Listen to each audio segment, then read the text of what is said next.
Buenas tardes, compañeros. Mi nombre es María Fernanda Martínez Salazar y yo les voy a hablar sobre el raquitismo y la osteoporosis. La osteoporosis es una enfermedad de los huesos que es crónica y progresiva, donde la masa ósea baja por un deterioro en la microarquitectura del tejido óseo. Entonces hay una disminución de la fortaleza del hueso, una fragilidad ósea y por lo tanto aumenta el riesgo de una fractura. En el mundo, la población de más de 50 años, una de cada 3 mujeres y uno de cada 5 hombres sufrirá una fractura por osteoporosis. Además, cada 3 segundos se quiebra un hueso. En América Latina, esta patología y las fracturas relacionadas son generalizadas y están en aumento debido al envejecimiento de la población y a cambios en el estilo de vida. Además, en México, una de cada 4 personas tiene osteoporosis. Pasando a la etiología, hablaremos primero de los esteroides sexuales. Estos disminuyen en el envejecimiento. Los estrógenos tienen un papel importante en la fisiología ósea, tanto en hombres como en mujeres. La hormona paratiroidea también está involucrada, ya que es un agente de resorción ósea y regula la homeostasis del calcio en la sangre, además de que activa la vitamina D para absorber calcio en situaciones de hipocalcemia. Factores de crecimiento también están involucrados, ya que estos son afectados por el envejecimiento. La hormona del crecimiento, secretada por la hipófisis, disminuye, que es la que incrementa la formación de los huesos. Glucocorticoides, que tienen un efecto negativo sobre la fisiología ósea, ya que promueven la apoptosis de los osteoblastos y de los osteocitos. Una nutrición con un suministro inadecuado de nutrientes que están implicados en la salud ósea, por ejemplo las proteínas, el calcio, el fósforo, entre otros. Actividad física. La falta de actividad física puede afectar a la fisiología ósea por una alteración en la relación entre la resorción ósea y la formación ósea. Y por último, factores genéticos. Estudios recientes han demostrado que la osteoporosis podría tratarse de una enfermedad controlada genéticamente, pero aún no se sabe cuáles son los genes susceptibles a esta. Entre los factores de riesgo se encuentran el género femenino, sobre todo después de la menopausia, una dieta pobre en calcio, un uso excesivo o prolongado de ciertos medicamentos como son los corticoides, esteroides, antiepilépticos o medicamentos para la tiroides, un índice de masa corporal menor a 19, ser mayor de 50 años, procesos de enfermedad tiroidea, artritis reumatoide y problemas que bloquean la absorción intestinal del calcio, una inmovilización prolongada, por ejemplo, por alguna enfermedad o en vida sedentaria, antecedentes familiares de osteoporosis, un exceso en el consumo de tabaco, alcohol o café y aspectos de raza o etnia, por ejemplo, los blancos y las personas asiáticas son más propensas a osteoporosis. La osteoporosis se puede dividir en dos grupos principales, considerando los factores que afectan el metabolismo óseo. Los primeros dos grupos es en primario y secundario. El primario está ligado al sexo y a la edad, y el secundario se caracteriza por una densidad de masa ósea baja o un aumento del riesgo de fracturas por fragilidad, que son causadas por factores diferentes al sexo y a la edad. Estos factores pueden ser las condiciones de vida, hábitos, como el consumo de alcohol, tabaco, una mala dieta, actividad física, que son factores de riesgo asociados a osteoporosis, enfermedades subyacentes, medicamentos, entre otros. En el grupo primario se puede dividir en dos, que es la posmenopáusica y la senil. La posmenopáusica, como su nombre lo indica, es en aquellas mujeres que ya han pasado por la menopausia, por deficiencia, y esto causa osteoporosis por una deficiencia de estrógenos que afecta principalmente al hueso trabecular. Entonces las mujeres son más susceptibles a una osteoporosis que los hombres. En la osteoporosis senil está relacionada a la pérdida de masa ósea por el envejecimiento de los huesos con el aumento de la edad. Pasando al diagnóstico, la fuerza ósea se puede definir utilizando la densidad de masa ósea que se abrevia DMO, y la calidad ósea. El diagnóstico se basa en la determinación de esta densidad o la aparición de una fractura por fragilidad en ausencia de un traumatismo grave. En el cuadro clínico, típicamente las etapas iniciales no presentan síntomas, pero cuando la osteoporosis debilita los huesos podría haber signos y síntomas como los siguientes: dolor de espalda, pérdida de estatura con el tiempo, postura encorvada y huesos que se rompen mucho más fácil de lo esperado. En el tratamiento hay de dos tipos, farmacológico y no farmacológico. El farmacológico usa medicamentos como son de la familia de los bifosfonatos como el alendronato, risedronato, ivandronato y ácido zoledrónico. Moduladores selectivos del receptor de estrógenos como el raloxifeno, calcitonina, estrógenos y ranelato de estroncio son otros ejemplos. En el no farmacológico se usa la administración de calcio y vitamina D3 en conjunto con la terapia farmacológica y ejercicio. El raquitismo es una enfermedad del hueso en crecimiento. La presentan niños y adolescentes por una falta de mineralización del hueso y del cartílago en crecimiento y por una falta de vitamina D, lo que lleva al reblandecimiento y debilitamiento de los huesos. La vitamina D es una hormona esencial en la absorción del calcio en el intestino. Hay de dos tipos: la vitamina D2 o ergocalciferol, que se sintetiza en las plantas, y la D3 colecalciferol, que se sintetiza en los mamíferos por medio de la radiación UV. Esta es la principal fuente de vitamina D en los humanos. Esta patología es poco común en la mayoría de los países con luz solar abundante. Cuando existe, por lo normal se debe a prácticas culturales o a circunstancias locales muy específicas. Un ejemplo de esto serían las sociedades musulmanas, que las mujeres usan ropas que cubren la mayor parte de su cuerpo y raramente salen a la luz del sol con sus bebés. Sin embargo, en ninguna parte de los trópicos o de los subtrópicos el raquitismo es una enfermedad de prevalencia alta. Casi siempre se presenta en niños menores de 4 años que consumen pocas cantidades de alimentos de origen animal y por algún motivo no tienen mucha exposición al sol. El origen del raquitismo es multicausal.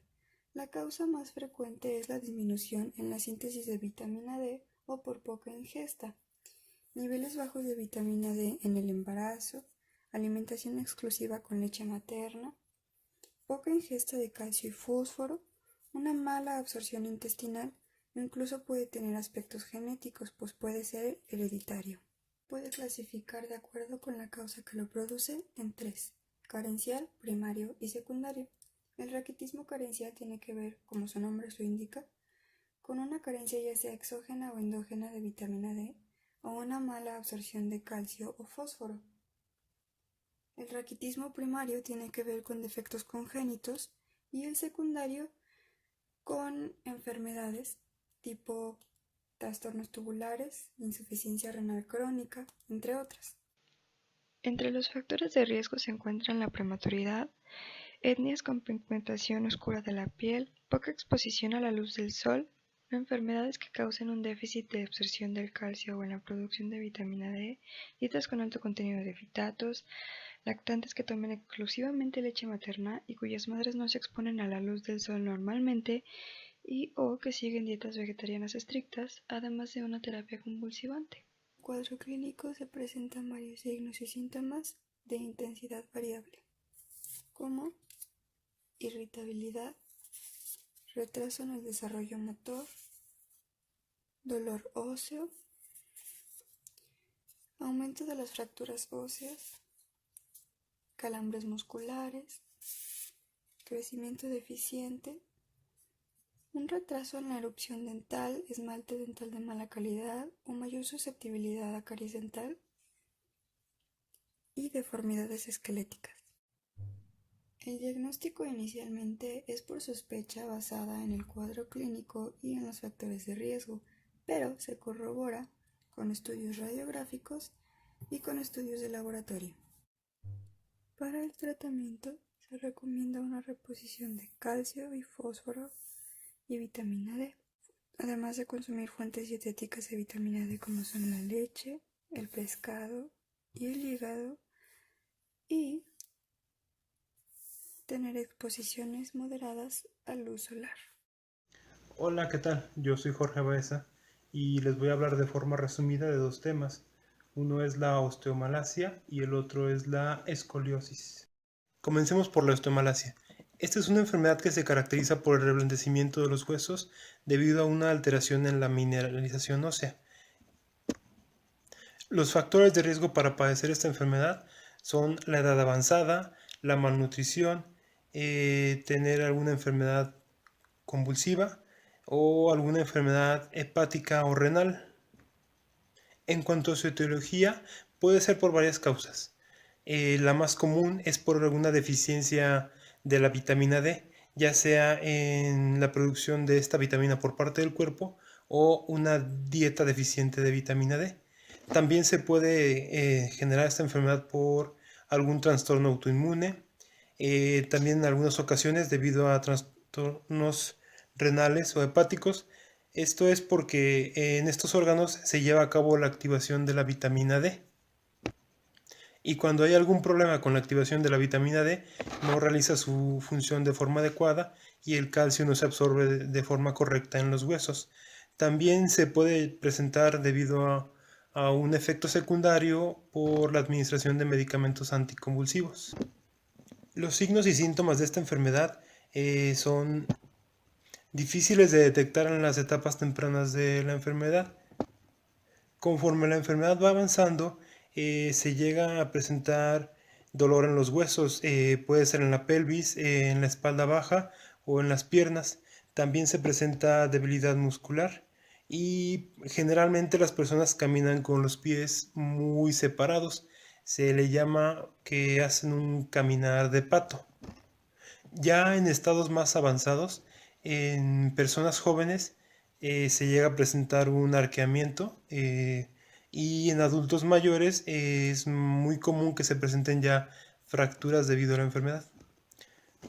Para su diagnóstico se necesita hacer una prueba ya sea de sangre o de orina. Esto es porque nos ayuda a detectar los niveles bajos de vitamina D o también alguna deficiencia en cuanto al calcio o el fósforo. Y también se puede diagnosticar a través de radiografías, ya que con estas podemos detectar las pequeñas grietas que se forman en los huesos. Y para su tratamiento, este dependerá de la causa por la que se esté presentando la enfermedad. En el caso de ser una deficiencia por vitamina D, ya el tratamiento sería administrar mediante la dieta ya sea alimentos ricos en vitamina D o en calcio o en fósforo, dependiendo la deficiencia que se encuentre en el cuerpo en este momento. También se recomienda el tomar baños de sol, porque una mayor exposición a los rayos ultravioleta ayuda al cuerpo a generar más vitamina D. Y en el caso de que la enfermedad se esté presentando como efecto secundario a algún medicamento, pues habrá que suspender el medicamento. Y cuando la enfermedad se presenta por alguna otra enfermedad, ya sea hepática o renal, primero hay que controlar esta otra enfermedad para que sí se pueda eliminar también la osteomalacia. Hablando ahora acerca de la escoliosis, esta es una patología que se caracteriza por la presencia de una curvatura normal de la columna vertebral. Y decimos curvatura normal porque es normal que se presente una cierta curvatura en la columna vertebral, pero en la escoliosis la curvatura es demasiado pronunciada al grado de que puede llegar a tener forma de C o incluso una forma de S. Los factores de riesgo para que se presente esta patología son tres los principales. El primero serían factores genéticos, el segundo una edad mayor a los 10 años y estar en desarrollo, y el tercero ser del sexo femenino, ya que en las mujeres es más frecuente que se presente. La escoliosis la podemos clasificar en tres. Puede ser idiopática, congénita o de origen neuromuscular. Hablando de la esclerosis idiopática, este es el tipo más común. Es la que se presenta pues más frecuentemente. Aparentemente no tiene una causa para que se presente, pero se asocia con el crecimiento porque por lo general se presenta en los jóvenes que aún están en crecimiento. La escoliosis de tipo congénita se encuentra presente desde el nacimiento y se asocia con un problema en la formación ya sea de las costillas o de las vértebras. Y la escoliosis de origen neuromuscular está asociada con problemas de enfermedades que afectan a los músculos, como por ejemplo la poliomielitis, la espina bífida y muchas otras. Los signos de esta enfermedad son los hombros desanivelados, la espalda arqueada hacia un lado o también la cadera desanivelada.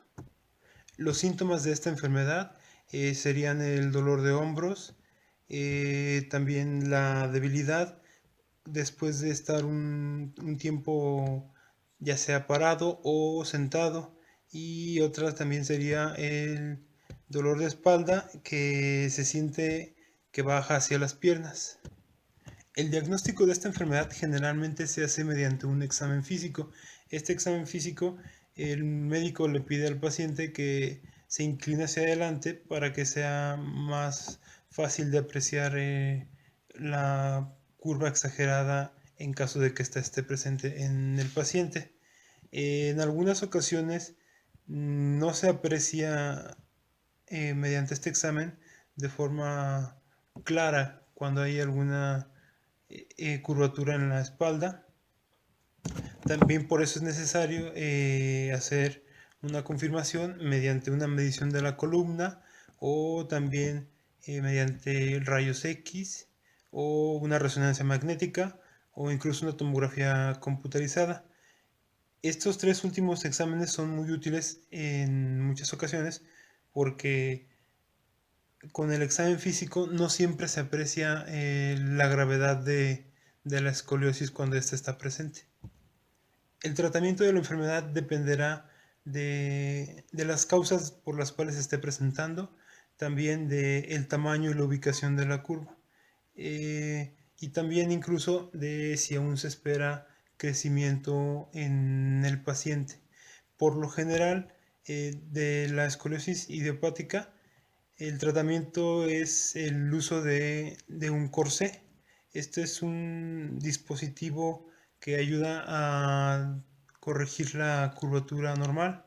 En los casos en los que la curvatura es muy grave o que está empeorando muy rápidamente, se llega a requerir de una cirugía. En esta cirugía lo que se realiza es, se insertan una o dos varillas y con estas lo que se trata es de sostener las vértebras en su lugar para evitar que la curvatura siga aumentando. Bueno, y ya con esto terminamos. Bueno, por mi parte sería todo. Espero que los temas hayan quedado claros y espero que les sirva estos videos. Gracias. Buenas tardes, mi nombre es Elizabeth Ledesma y les voy a presentar el tema de epicondilitis y bursitis. Comenzaré por presentarles el tema de bursitis. La bursitis es la inflamación en la zona de la bolsa sinovial. La bolsa sinovial es un saco lleno de líquido articular que proporciona una amortiguación en las zonas con mayor fricción, como los músculos, los tendones y los ligamentos, con los huesos. Suele aparecer por una irritación debida a un esfuerzo no habitual o un sobreesfuerzo.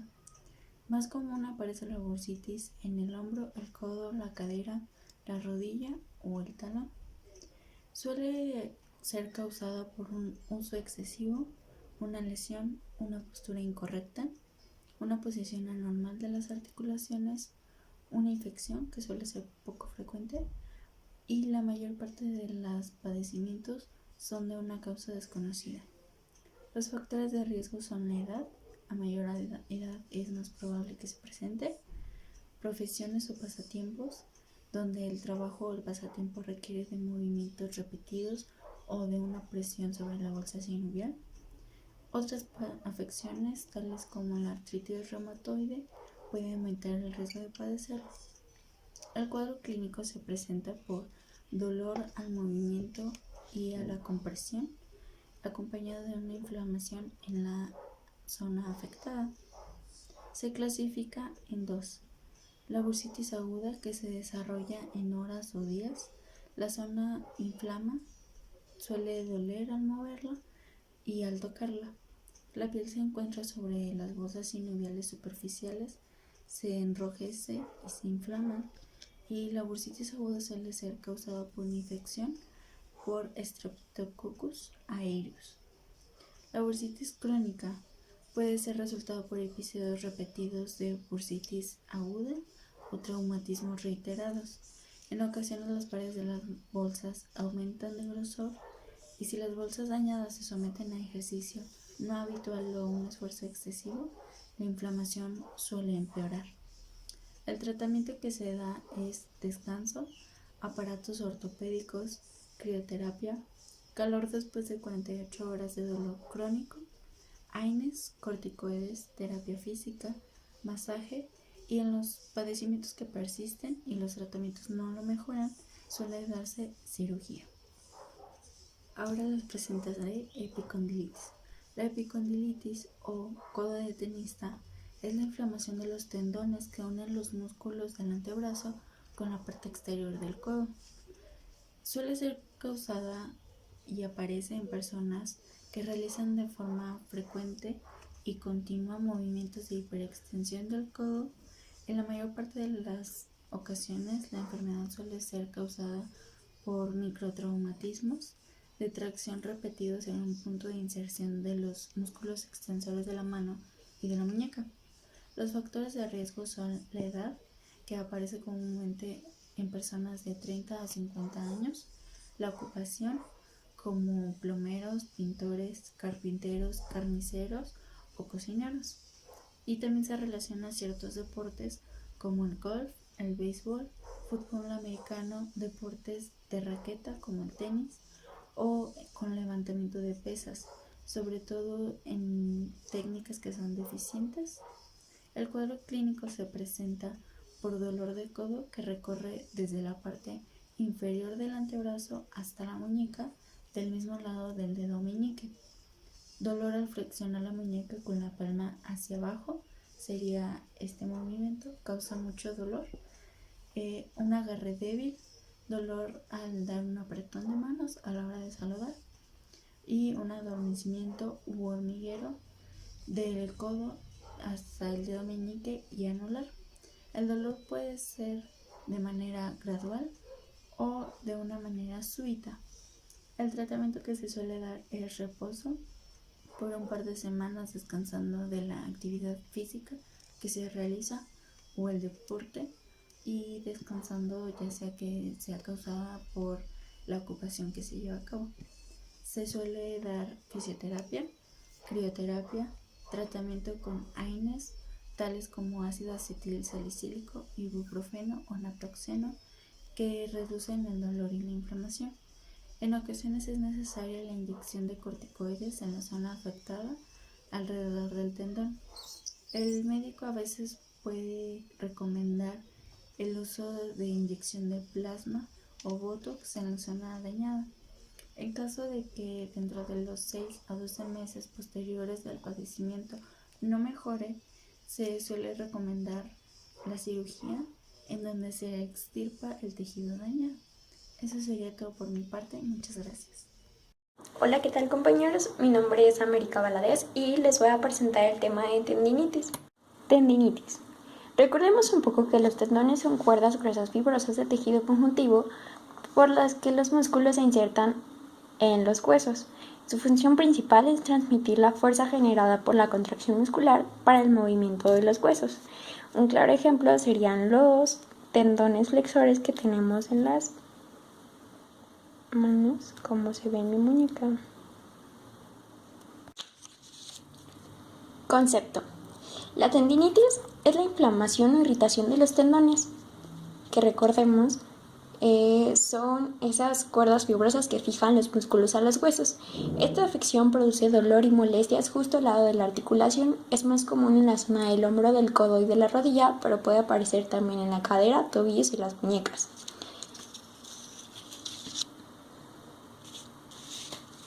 Así pues, también se conoce como que es la inflamación o irritación o bien hinchazón de un tendón y puede ocurrir como resultado de una lesión, uso excesivo de esta parte o por envejecimiento a medida que el tendón pierde su elasticidad. Cualquier acción que ponga tensión en forma repetida y prolongada a los músculos de la zona determinada puede causar tendinitis en los tendones de esta zona muscular. Si bien, unos ejemplos serían una inflamación en los tendones, aquí se pueden observar algunos,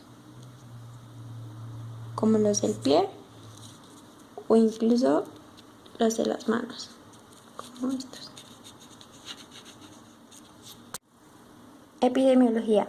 No hay tantos datos epidemiológicos de esta patología, pero bien las lesiones tendinosas afectan más a personas que practican actividades deportivas y a la población laboral industrial que al resto de la población, aunque también se han descrito en sujetos sedentarios sin historia de aumento en su actividad. Los problemas tendinosos en un ámbito laboral representan entre el 15 y el 30% de la patología, pero en la población deportista la incidencia puede llegar hasta el 50% de las lesiones, como el codo de tenistas o alguna otra patología referente a los tendones. Los factores de riesgo para esta patología es la edad, es decir, a medida que las personas envejecen, sus tendones se vuelven menos flexibles, lo que hace más vulnerable a las lesiones, así como también la profesión. Es más frecuente personas cuyos empleos implican los siguientes, como movimientos repetitivos, posiciones incómodas, alcanzar lugares por encima de la cabeza con frecuencia, vibraciones y gran esfuerzo físico. Otro factor de riesgo dentro de esta patología son los deportes. Es más probable que padezcas tendinitis si participas en determinados deportes que implican movimientos repetitivos, especialmente si su técnica no es óptima o si no es favorable. Esto puede incluir en el béisbol, el básquetbol, los bolos, el golf, correr, natación, tenis. Una de las principales causas de sobrecarga sobre los tejidos del sistema musculoesquelético, incluidos los tendones, es cuando se tiene una técnica inapropiada cuando se practica cualquier deporte. Etiología. Normalmente los tendones están rodeados por una vaina de tejido similar a la que cubren las articulaciones, es decir, el líquido sinovial. Este tejido está sujeto a las variaciones normales producidas por el envejecimiento, las lesiones traumáticas y algunas enfermedades inflamatorias. La causa más común de tendinitis es la lesión o el sobreesfuerzo durante el trabajo o el ocio. En ocasiones también una infección en el interior de la vaina del tendón es la responsable de la inflamación. Y habitualmente el dolor es el resultado de un pequeño desgarro o una inflamación del tendón que fija el músculo al hueso. Signos y síntomas. Los signos y los síntomas de la tendinitis se manifiestan junto a la articulación del tendón lesionado, y estos consisten básicamente en 3 puntos importantes: el dolor, la sensibilidad y la rigidez, que estos a su vez se agravan con el movimiento. La tendinitis produce tipos específicos de dolor en función a su localización. Es decir, si nos llega un paciente que no puede realizar un movimiento para peinarse o algo así, sospecharíamos de una tendinitis en la parte del hombro.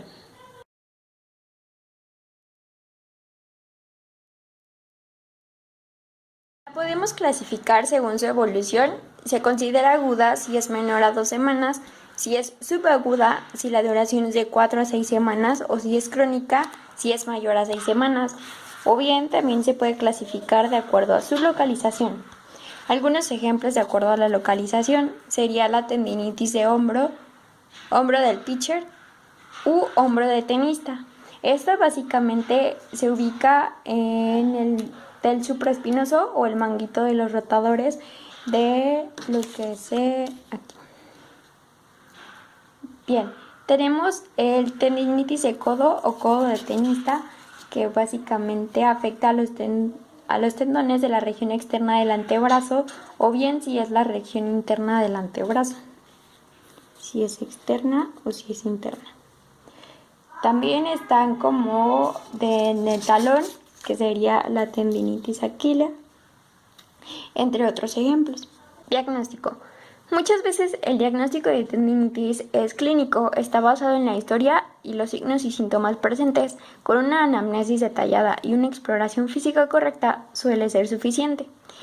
No es muy recomendable solicitar una radiografía, puesto que los tendones no se ven por rayos X, aunque sí sirven para excluir otras lesiones o enfermedades óseas. En pocas ocasiones será necesaria una resonancia magnética, aunque esta prueba puede identificar una rotura de un tendón u otras lesiones en el tendón o en la vaina sinovial. El tratamiento de la tendinitis son el alivio del dolor y la reducción de la inflamación. Todo lo que se necesita son sencillos tratamientos domiciliarios con reposo, aplicación de hielo y administración de antiinflamatorios o analgésicos por vía tópica. Otras opciones de tratamiento consisten en la inyección de corticosteroides, donde el médico puede inyectar un fármaco derivado de la cortisona en el interior del tejido que rodea el tendón para aliviar la tendinitis. Así puede reducir la inflamación y aliviar el dolor, aunque este procedimiento tiene efectos secundarios, ya que las inyecciones repetidas debilitan el tendón y aumentan el riesgo de rotura. Otros son los ejercicios de fortalecimiento o bien de fisioterapia. Estos pueden beneficiarse de un programa de ejercicios específicos diseñados para fortalecer la capacidad de absorción de fuerzas de la unidad musculotendinosa. Y bien, la última opción de tratamiento sería la cirugía. Cuando hay un desgarro en un tendón suele ser necesaria la cirugía reconstructiva para retirar el tejido inflamado, que esté fuera de la vaina del tendón, o para aliviar la presión sobre el tendón extirpando el hueso. Hola a todos, a continuación hablaremos del síndrome del túnel del carpo. Para empezar, ¿qué es? Es una presión sobre el nervio mediano. El nervio mediano va desde el antebrazo hasta la mano. Va a dar sensibilidad a los dedos, excepto al dedo meñique. ¿Cuáles van a ser los síntomas? Los síntomas van a ser inflamación, dolor y entumecimiento. Los factores de riesgo es que seas mujer, que tengas obesidad, que tengas un embarazo, que estés en edad de menopausia, algunos trabajos que impliquen el uso del mouse continuo o tareas o que se hagan mayor esfuerzo sobre la palma. El diagnóstico consiste en una exploración física, que es el signo de Tinel. Este consiste en la percusión directa sobre el nervio para averiguar si hay dolor. El otro va a ser el test de Fallen, donde se van a juntar ambos dorsos de la mano para verificar si hay dolor. Además de una radiografía y electromiografía. El tratamiento va a consistir en el corte del ligamento que presiona el nervio para evitar así que el dolor sea mayor. Además del uso de antiinflamatorios no esteroideos y de corticosteroides. Ya. A continuación hablaremos de la rotura del tendón de Aquiles. El tendón de Aquiles es el tendón más largo que hay en el cuerpo. Va a unir el músculo gastrocnemio y el sóleo con el hueso calcáneo de la planta del pie. Los síntomas de la ruptura van a ser dolor agudo, hinchazón. Los factores de riesgo van a ser la edad. Es más común que sea entre personas de 30 a 40 años. El sexo es mayor predisponente en hombres que en mujeres. Los deportes recreativos como baloncesto, fútbol, aquellos que impliquen un movimiento brusco del tendón. Determinados antibióticos como las fluoroquinolonas, la obesidad. El diagnóstico suele constar en una exploración física para ver si hay hinchazón, además de pruebas como la radiografía y la ecografía. El tratamiento va a consistir en unir el tendón por medio de suturas. Ahora vamos a hablar de la rotura del tendón rotuliano. El tendón rotuliano va a ser aquel que va desde la rótula hasta la parte superior y anterior de la tibia y va a unir a la tibia con el músculo cuádriceps. Es muy parecido a los síntomas a la rotura de tendón de Aquiles, va a haber hinchazón, dolor agudo. Y su reparación, su tratamiento va a ser quirúrgico, va a consistir en una cirugía con una sutura intraósea hacia la rótula. Y bueno, eso ha sido todo de mi parte. Espero les haya gustado el video y hayan entendido. Bueno, yo soy Jessica y la siguiente patología de la que les voy a hablar es la tenosinovitis, que es un proceso inflamatorio que puede ser agudo o crónico del tendón y de su vaina sinovial. En epidemiología se ha registrado una prevalencia del 1 al 2.2 en personas mayores de 30 años, hasta un 11% en personas que padecen diabetes, de un 0.2 a un 2% en niños y hasta un 12.4% en trabajadores de plantas empacadoras. La tenosinovitis puede ser ocasionada por el tipo de trabajo que se desarrolla, por ejemplo, un accidente de trabajo, o también puede ser una lesión sobre una patología previamente existente y que ésta se agrava según la actividad laboral que se desarrolle, aunque se menciona que en la mayoría de los casos es difícil conocer su causa. En su etiología pueden ser ocasionados por inflamaciones traumáticas, por esfuerzos excesivos o microtraumatismos repetidos, por infecciones que pueden ser específicas o inespecíficas y por inflamaciones de tipo traumático. En su clasificación tenemos a las exudativas o con derrame. Estas cursan con un aumento del volumen de la vaina ocasionadas por un derrame que puede ser de tipo inflamatorio o purulento. Y por otro lado las estenosantes. En estas se presenta un engrosamiento de la hoja parietal de la vaina sinovial que va a impedir el correcto deslizamiento del tendón dentro de la vaina. A continuación les presento un diagrama de flujo con la clasificación de las tenosinovitis. Dentro de las tenosinovitis exudativas tenemos como clasificación a las tenosinovitis con derrame infecciosas, que a su vez se clasifican en inespecíficas o específicas, depende del germen que las afecte. En las inespecíficas, por lo general, comienzan de forma abrupta y provocan dolor localizado en el trayecto de la vaina sinovial, que se encuentra inflamado. Este dolor aumenta al poner en tensión el tendón y también a la palpación. Aquí los dedos se encuentran en semiflexión. Y en las específicas, clásicamente se describe la aparición de abscesos que si no se tratan pueden perforar la vaina. Como otra clasificación tenemos a las de origen reumático, que estas se pueden encontrar en la artritis reumatoide, en el lupus eritematoso o en los reumatismos microcristalinos. Y por último, la tenosinovitis con derrame postraumática, que clínicamente se manifiesta con dolor que aumenta con los esfuerzos y con un aumento de volumen en las formas crónicas.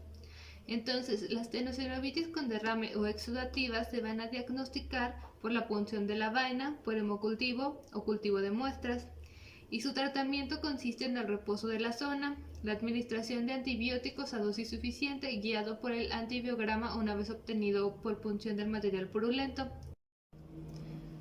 En la otra clasificación de las tenovitis estenosantes tenemos a la de Kervin, que clínicamente aparece con dolor al nivel del estiloide radial, irradiado al pulgar y al antebrazo, en el que se observa con frecuencia el edema de la vaina sinovial. Y por otro lado el dedo en resorte, donde existe dificultad para la flexión y extensión de los dedos, que hace un resalte palpable y audible, quedando el dedo en extensión o semiflexión. Y el paso de una postura a otra exige un esfuerzo. Para el tratamiento de la tenosinovitis estenosantes consiste en el reposo funcional, calor local y antiinflamatorios no esteroideos.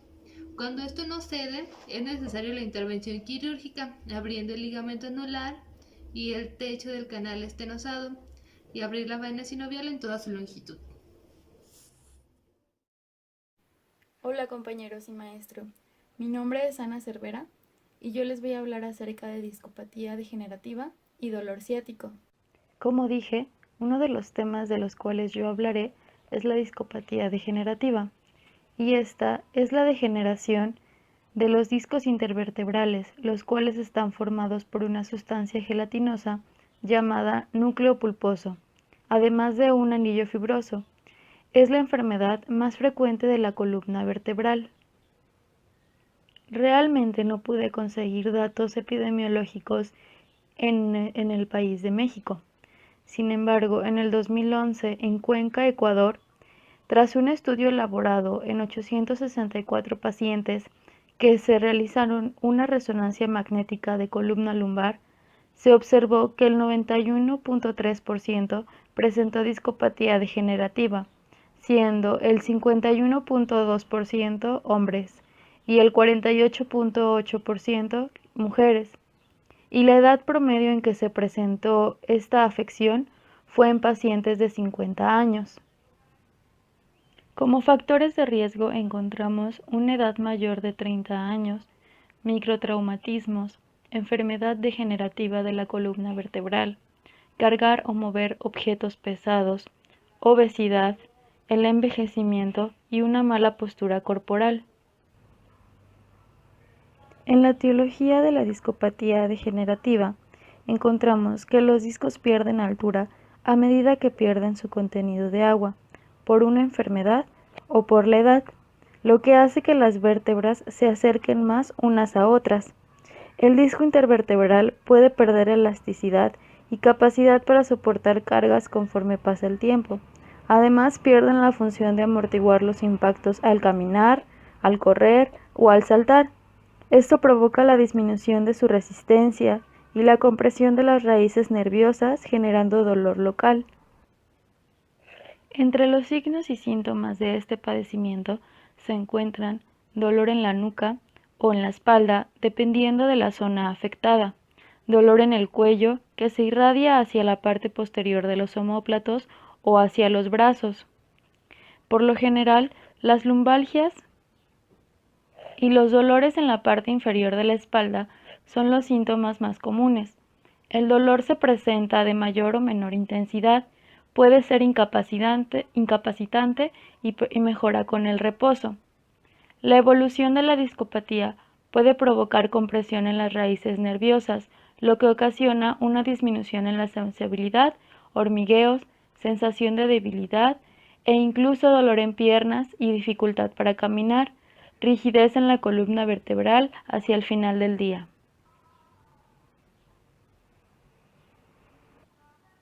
La clasificación de la discopatía degenerativa se basa en la localización del dolor y es discopatía degenerativa cervical y discopatía degenerativa lumbar. El diagnóstico de la discopatía degenerativa comienza con un examen físico, con especial atención en el cuello, en la espalda y extremidades. Se evalúa la flexibilidad, el rango de movimiento, la fuerza de los músculos y reflejos, y también se puede diagnosticar con la toma de rayos X y una resonancia magnética. El tratamiento es por medio de la atención conservadora, que incluye la medicación, la fisioterapia y el ejercicio. Sin embargo, hay tratamientos quirúrgicos, y estos son estabilización dinámica. Es el espaciador interespinoso que se implanta en un procedimiento quirúrgico mínimamente invasivo. También está el reemplazo de disco artificial.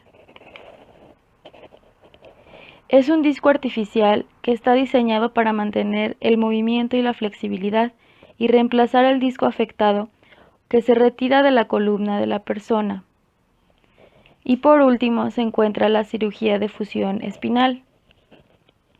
Y este procedimiento funciona a 2 o más vértebras adyacentes mediante el uso de injertos óseos e instrumentos como placas metálicas y tornillos. Tiene como objetivo estabilizar la columna y aliviar el dolor.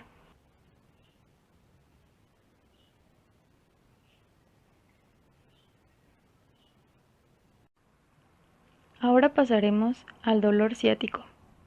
Se refiere a un dolor que irradia a lo largo del trayecto del nervio ciático, que se ramifica desde la parte inferior de la espalda a través de las caderas y los glúteos y hacia debajo de cada pierna. Por lo general, la ciática afecta solamente a un lado del cuerpo. En cuanto a la epidemiología, fue difícil encontrar una cifra o valores exactos, pero encontramos que es rara su aparición antes de los 20 años y la prevalencia de la ciática aumenta en las personas de mediana edad. La probabilidad máxima de experimentar el dolor ciático aumenta alrededor de los 50 años. Los factores de riesgo para padecer dolor ciático son hernia de disco, estenosis raquídea, que es el estrechamiento de la columna vertebral, lesión o fractura de pelvis, tumores, edad entre 30 y 50 años, obesidad, sedentarismo y diabetes. En la etiología encontramos que cuando ocurre una presión o daño al nervio ciático, se produce la irritación de este. Este nervio comienza en la región lumbar y baja por la parte posterior de cada pierna. Este nervio controla los músculos de la parte posterior de la rodilla y la región inferior de la pierna y de la planta del pie. En los signos y síntomas del dolor ciático tenemos dolor constante en el glúteo o en una sola pierna, dolor que se agudiza al sentarse, sensación de quemazón u hormigueo que baja por la pierna, debilidad, adormecimiento o dificultad para mover la pierna, dolor punzante que puede hacer difícil ponerse de pie o caminar. Este dolor puede ser irritante e infrecuente, hasta ser constante y debilitador. La clasificación del dolor ciático hace referencia hacia la localización donde el nervio sufre un daño y se clasifica en ciática de la raíz del nervio L4, ciática de la raíz del nervio L5 y ciática de la raíz del nervio S1. Para el diagnóstico de dolor ciático se realiza la exploración física. Aquí se pueden realizar pruebas de fuerza muscular y reflejos. Por ejemplo, pueden pedir al paciente que camine en puntas de pie o con los talones, que se ponga en cuclillas y se levante, y que se acueste de espalda y levante una pierna a la vez. Durante estas actividades, el dolor ocasionado por la ciática habitualmente se vuelve más fuerte. También se puede hacer el diagnóstico por medio de pruebas de imagen, como radiografías, resonancia magnética, tomografía computarizada y electromiografía. Esta mide los impulsos eléctricos producidos por los nervios y las respuestas de los músculos. El tratamiento se centra en el alivio de las causas subyacentes de los síntomas. Generalmente consta de cuidados personales o no quirúrgicos, a excepción de casos con síntomas neurológicos que son progresivos, como la debilidad en la pierna o disfunción intestinal o vesical.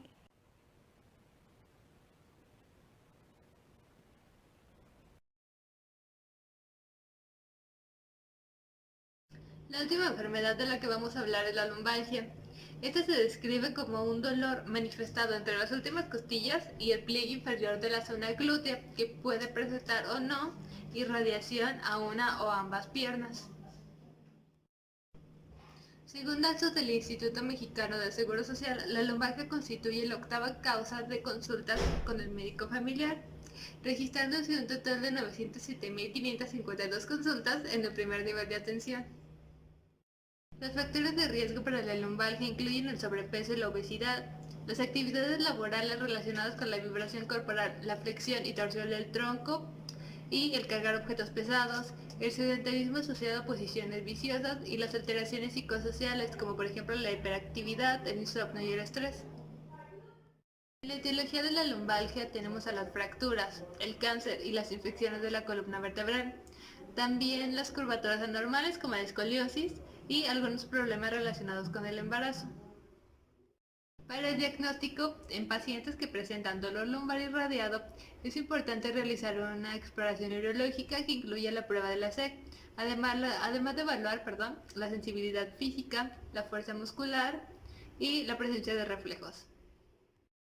La maniobra de la SEC es una prueba clínica que se realiza con el paciente en decúbito dorsal, flexionando la cadera de la extremidad afectada, con la rodilla en extensión de manera progresiva y lenta, Se considera positivo en caso de dolor agudo irradiado hacia la pierna en la flexión de cadera-pelvis entre 30 y 60 grados. La lumbalgia se clasifica según la duración del dolor. Por ejemplo, en la lumbalgia subaguda es un dolor que es menor a 6 semanas de duración.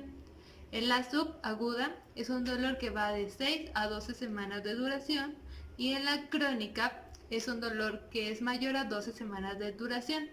También presenta la lumbalgia recurrente, que es cuando un paciente con lumbalgia aguda presenta una duración o un periodo libre de síntomas de 3 meses. Para el tratamiento farmacológico, el fármaco de primera elección para el tratamiento de dolor es el paracetamol, y como fármaco de segunda elección podemos usar cualquier AINE, pero este debe ser utilizado en la menor dosis posible o en el menor tiempo posible. Y como tratamiento no farmacológico se debe recomendar al paciente el inicio de algún ejercicio aeróbico en donde sea mínimo el esfuerzo lumbar, y este puede ser iniciado a las 2 semanas de haber iniciado el tratamiento farmacológico.